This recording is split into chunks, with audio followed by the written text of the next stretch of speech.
നെഹമിയ അധ്യായം 8. നിയമം പരസ്യമായി വായിക്കുന്നു. ജനം ഒറ്റക്കെട്ടായി ജലകവാടത്തിന് മുൻപിലുള്ള മൈതാനത്തിൽ സമ്മേളിച്ചു. കർത്താവ് ഇസ്രായേലിനു നൽകിയ മോശയുടെ നിയമഗ്രന്ഥം കൊണ്ടുവരാൻ അവർ നിയമജ്ഞനായ എസ്രായോട് ആവശ്യപ്പെട്ടു. 7-ാം മാസം 1-ാം ദിവസം പുരോഹിതനായ എസ്ര സ്ത്രീകളും പുരുഷന്മാരും തിരിച്ചറിവായ എല്ലാവരും അടങ്ങുന്ന സഭയുടെ മുൻപിൽ നിയമഗ്രന്ഥം കൊണ്ടുവന്നു. അവൻ ജലകവാടത്തിന് മുൻപിലുള്ള മൈതാനത്തു നിന്നുകൊണ്ട് അതിരാവിലെ മുതൽ മധ്യാഹ്നം വരെ അവരുടെ മുൻപിൽ അത് വായിച്ചു. ജനം ശ്രദ്ധാപൂർവം ശ്രവിച്ചു. പ്രത്യേകം നിർമ്മിച്ച തടി കൊണ്ടുള്ള പീഠത്തിലാണ് എസ്ര നിന്നത്. മത്തീത്തിയ, ഷേമ, അനായ, ഉറിയ, ഹിൽക്കായ, മാസേയ എന്നിവർ അവന്റെ വലത്തുവശത്തും, പെദായ, മിഷായേൽ, മൽക്കിയ, ഹഷൂം, ഹഷ്ബദാന, സക്കറിയ, മെഷുല്ലാം എന്നിവർ ഇടത്തുവശത്തും നിന്നിരുന്നു. ഉയർന്ന പീഠത്തിൽ നിന്നുകൊണ്ട് എല്ലാവരും കാണെ അവൻ പുസ്തകം തുറന്നു. അവർ എഴുന്നേറ്റു നിന്നു. എസ്ര അത്യുന്നത ദൈവമായ കർത്താവിനെ സ്തുതിച്ചു. ജനം കൈകൾ ഉയർത്തി ആമേൻ ആമേൻ എന്ന് ഉദ്ഘോഷിക്കുകയും സാഷ്ടാംഗം വീണ് കർത്താവിനെ ആരാധിക്കുകയും ചെയ്തു. യശുവ, ബാനി, ഷെറബിയ, യാമിൻ, അക്കൂബ്, ഷബത്തായി, ഹോദിയ, മാസേയ, കെലീത്ത, അസറിയ, യോസാബാദ്, ഹനാൻ, പെലായ എന്നീ ലേവ്യർ സ്വസ്ഥാനങ്ങളിൽ നിന്നുകൊണ്ട് ജനത്തെ നിയമം മനസ്സിലാക്കാൻ സഹായിച്ചു. അവർ ദൈവത്തിൻ്റെ നിയമഗ്രന്ഥം വ്യക്തമായി വായിച്ചു. ജനങ്ങൾക്കു മനസ്സിലാകും വിധം ആശയം വിശദീകരിച്ചു. നിയമം വായിച്ചു കേട്ട ജനം കരഞ്ഞു. അപ്പോൾ ദേശാധിപനായ നെഹമിയായും പുരോഹിതനും നിയമജ്ഞനായ എസ്രായും ജനത്തെ പഠിപ്പിച്ച ലേവ്യരും അവരോട് പറഞ്ഞു, നിങ്ങളുടെ ദൈവമായ കർത്താവിന് ഈ ദിവസം വിശുദ്ധമാണ്. അതിനാൽ ദുഃഖിക്കുകയോ കരയുകയോ അരുത്. അനന്തരം അവൻ അവരോട് പറഞ്ഞു, നിങ്ങൾ പോയി വിഭവസമൃദ്ധമായ ഭക്ഷണവും മധുര വീഞ്ഞും കഴിക്കുക. ആഹാരമില്ലാത്തവന് ഓഹരി കൊടുത്തയക്കുകയും ചെയ്യുക. ഈ ദിവസം കർത്താവിന് വിശുദ്ധമാണ്. നിങ്ങൾ വിലപിക്കരുത്. അവിടുത്തെ സന്തോഷമാണ് നിങ്ങളുടെ ബലം. നിശബ്ദരായിരിക്കുവിൻ. ഈ ദിവസം വിശുദ്ധമാണ്. വിലാപം അരുത് എന്ന് പറഞ്ഞ് ലേവ്യർ ജനത്തെ ശാന്തരാക്കി. കാര്യം ഗ്രഹിച്ച് എല്ലാവരും ഭക്ഷണപാനീയങ്ങൾ കഴിക്കാനും ഓഹരികൾ എത്തിച്ചു കൊടുക്കാനും ആഹ്ലാദിക്കാനും വേണ്ടി പിരിഞ്ഞുപോയി. പിറ്റേ ദിവസം കുടുംബത്തലവന്മാർ എല്ലാവരും നിയമം പഠിക്കാൻ വേണ്ടി ലേവ്യരോടും പുരോഹിതന്മാരോടുമൊപ്പം നിയമജ്ഞനായ എസ്രായുടെ അടുത്തു ചെന്നു. 7-ാം മാസത്തിലെ ഉത്സവത്തിന് ഇസ്രായേലിയർ കൂടാരങ്ങളിൽ വസിക്കണമെന്നും കുന്നുകളിൽ ചെന്ന് ഒലിവ്, കാട്ടൊലിവ്, കൊളുന്ത്, ഈന്തപ്പന എന്നിവയുടെ ശാഖകൾ കൊണ്ടുവന്ന് എഴുതപ്പെട്ടിരിക്കുന്നത് പോലെ കൂടാരങ്ങൾ നിർമ്മിക്കുക എന്ന് തങ്ങളുടെ പട്ടണങ്ങളിലും ജെറുസലേമിലും പ്രഘോഷിച്ച് അറിയിക്കണമെന്നും കർത്താവ് മോശ വഴി നൽകിയ നിയമത്തിൽ എഴുതിയിരിക്കുന്നത് അവർ കണ്ടു. അവർ ചെന്ന് അവ കൊണ്ടുവരികയും തങ്ങളുടെ മേൽപ്പുരയിലും മുറ്റത്തും ദേവാലയാങ്കണത്തിലും ജലകവാടത്തിനും എഫ്രായിം കവാടത്തിനും സമീപമുള്ള മൈതാനങ്ങളിലും കൂടാരങ്ങൾ നിർമ്മിക്കുകയും ചെയ്തു.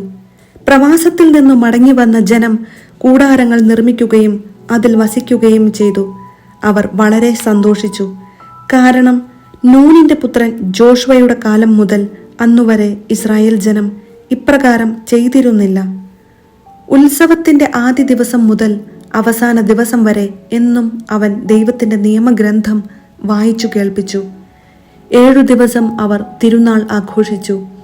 നിയമം അനുസരിച്ച് 8-ാം ദിവസം ഒരു മഹാസമ്മേളനവും ഉണ്ടായിരുന്നു. നെഹമിയ അധ്യായം 9. ജനം പാപം ഏറ്റുപറയുന്നു. ആ മാസം 24-ാം ദിവസം ഇസ്രായേൽ ജനം സമ്മേളിച്ചു. അവർ ചാക്കൊടുത്ത് തലയിൽ പൂഴി വിതറി ഉപവസിച്ചു. അവർ അന്യജനതകളിൽ നിന്ന് വേർതിരിയുകയും എഴുന്നേറ്റു നിന്ന് തങ്ങളുടെ പാപങ്ങളും പിതാക്കന്മാരുടെ അകൃത്യങ്ങളും ഏറ്റുപറയുകയും ചെയ്തു. കൂടാതെ ദിവസത്തിന്റെ കാൽഭാഗം തങ്ങളുടെ ദൈവമായ കർത്താവിന്റെ നിയമഗ്രന്ഥം എഴുന്നേറ്റു നിന്ന് വായിക്കാനും കാൽഭാഗം തങ്ങളുടെ പാപങ്ങളേറ്റു പറഞ്ഞ് അവിടുത്തെ ആരാധിക്കാനും ചെലവഴിച്ചു. യശുവ, ബാനി, കദ്മിയേൽ, ഷബാനിയ, ബുന്നി, ഷെറബിയ, ബാനി, കെനാനി എന്നിവർ ലേവ്യരുടെ പീഠങ്ങളിൽ നിന്നുകൊണ്ട് ദൈവമായ കർത്താവിനെ ഉച്ചത്തിൽ വിളിച്ചപേക്ഷിച്ചു. അനന്തരം ലേവ്യരായ യശുവ, കദ്മിയേൽ, ബാനി, ഹഷബ്നയ, ഷെറബിയ, ഹോദിയ, ഷബാനിയ, പത്താഹിയ എന്നിവർ ജനത്തെ ആഹ്വാനം ചെയ്തു. എഴുന്നേറ്റ് നിന്ന് നിങ്ങളുടെ ദൈവമായ കർത്താവിനെ എന്നേക്കും സ്തുതിക്കുവിൻ. എല്ലാ സ്തോത്രങ്ങൾക്കും അതീതനായ അവിടുത്തെ മഹനീയ നാമം സ്തുതിക്കപ്പെടട്ടെ. എസ്ര തുടർന്നു, അവിടുന്ന് മാത്രമാണ് കർത്താവ്. അവിടുന്ന് ആകാശത്തെയും സ്വർഗാതിസ്വർഗത്തെയും ആകാശ സൈന്യത്തെയും ഭൂമിയെയും അതിലുള്ള സകലത്തെയും സമുദ്രങ്ങളെയും അവയിലുള്ള സകലത്തെയും ഉണ്ടാക്കി. അവിടുന്ന് അവയെ സംരക്ഷിക്കുന്നു. ആകാശഗോളങ്ങൾ അവിടുത്തെ ആരാധിക്കുന്നു. അവിടുന്നാണ് കൽദായ ദേശമായ ഊറിൽ നിന്ന് അബ്രാമിനെ തിരഞ്ഞെടുത്തു കൊണ്ടുവന്ന് അബ്രഹാം എന്ന പേരു നൽകിയ ദൈവമായ കർത്താവ്. അവൻ വിശ്വസ്തനാണെന്ന് അവിടുന്ന് മനസ്സിലാക്കി. കാനാന്യർ, ഹിത്യർ, അമോര്യർ, പെരീസ്യർ, ജബൂസ്യർ, ഗിർഗാഷ്യർ എന്നിവരുടെ നാട് അവന്റെ പിൻഗാമികൾക്ക് നൽകുമെന്ന് അവിടുന്ന് അവനോട് വാഗ്ദാനം ചെയ്തു. നീതിമാനായ അവിടുന്ന് അത് നിറവേറ്റി. അവിടുന്ന് ഈജിപ്തിൽ ഞങ്ങളുടെ പിതാക്കന്മാരുടെ പീഠകൾ കാണുകയും ചെങ്കടലിങ്കൽ വെച്ചുള്ള വിലാപം ശ്രവിക്കുകയും ചെയ്തു. ഫറവോയും സേവകന്മാരും ജനവും ഞങ്ങളുടെ പിതാക്കന്മാരോട് ധിക്കാരം പ്രവർത്തിച്ചത് അവിടുന്ന് അറിഞ്ഞു. അവർക്ക് എതിരായി അവിടുന്ന് അടയാളങ്ങളും അത്ഭുതങ്ങളും പ്രവർത്തിച്ച് ഇന്നെന്ന പോലെ അവിടുത്തെ നാമം വിശ്രുതമാക്കി.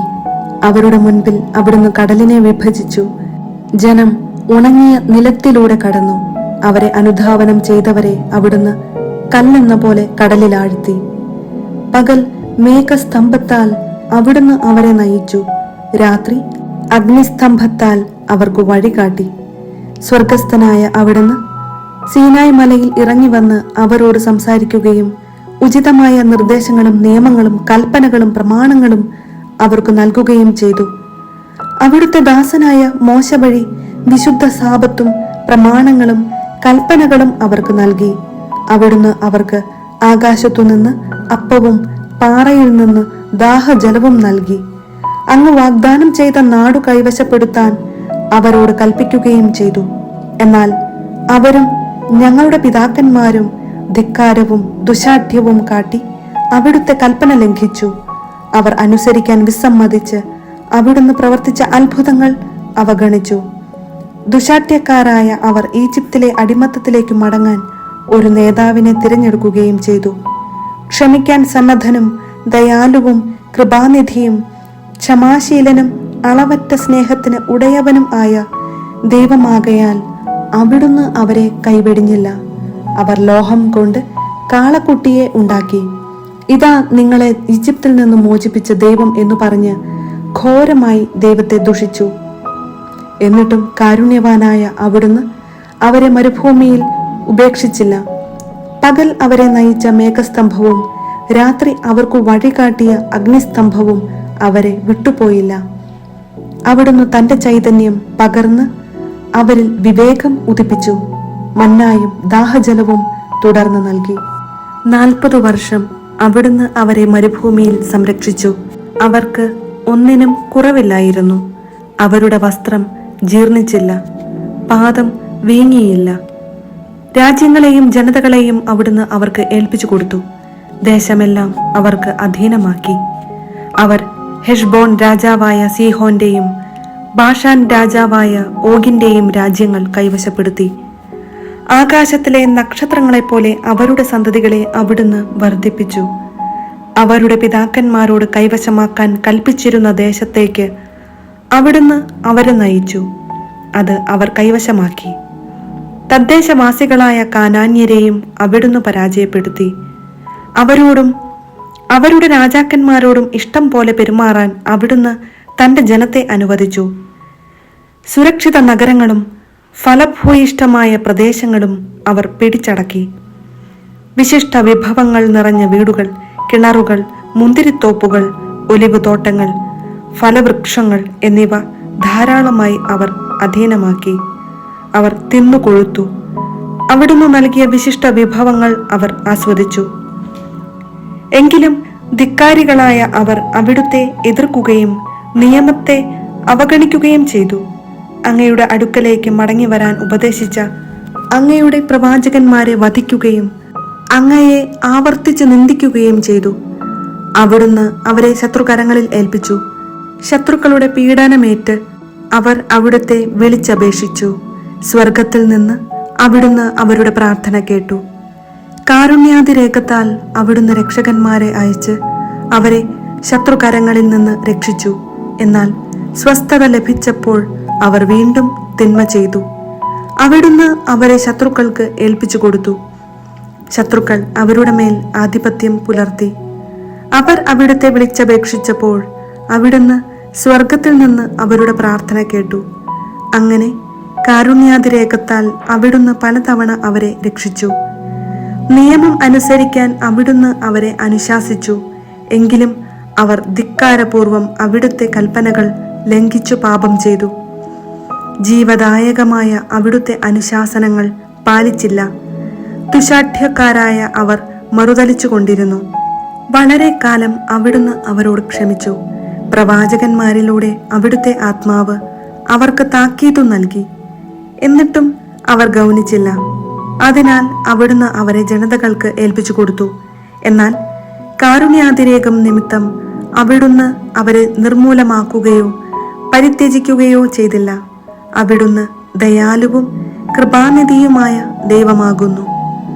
മഹോന്നതനും ശക്തനും ഭീതികരനുമായ ദൈവമേ, ഉടമ്പടി പാലിക്കുന്ന സ്നേഹനിധേ, അസീറിയ രാജാക്കന്മാരുടെ കാലം മുതൽ ഇന്നുവരെ ഞങ്ങൾക്കും ഞങ്ങളുടെ രാജാക്കന്മാർക്കും പുരോഹിതന്മാർക്കും പ്രവാചകന്മാർക്കും പിതാക്കന്മാർക്കും അവിടുത്തെ ജനത്തിനും നേരിട്ടിരിക്കുന്ന ദുരിതങ്ങൾ നിസ്സാരമായി തള്ളരുതേ.